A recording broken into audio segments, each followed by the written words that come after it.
If you're weirdly super annoyed by all those flower crowns you're seeing everywhere right now, you're not the first one. See, I already kind of feel weird wearing this. Flower crowns actually go back to ancient Greece, when gods and goddesses were depicted wearing wreaths of specific plants dedicated to them. The ancient Romans dressed their leaders and military personnel in laurel wreaths too. And they were also worn at festivals, namely Floralia, a Roman celebration of the goddess Flora. It was pretty crazy. Prostitutes would perform naked in the theater, and deer and rabbits were released into stadiums. So kind of like Coachella, but more nudity, plus woodland creatures. But as Christianity was spreading into Europe, religious leaders hated flower crowns. They were too associated with sexy pagan festivals. And they also saw them as an example of idolatry. Flowers don't live forever, and so they weren't a very good metaphor for everlasting worship.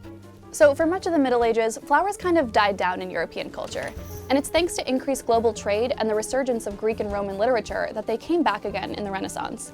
Early productions of Shakespeare's Hamlet always dressed Ophelia with wildflowers in her hair to illustrate her conflicted femininity.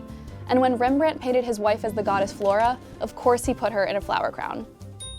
Plus, by this point, Christian societies had incorporated lots of pagan traditions.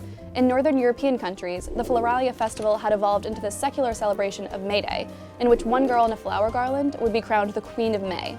And in the Ukraine, floral wreaths are also a holdover from pre-Christian Eastern Europe.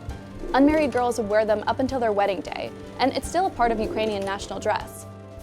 But centuries later, when hippies started wearing flowers in their hair, it was less a symbol of femininity and more about spreading anti-war sentiment.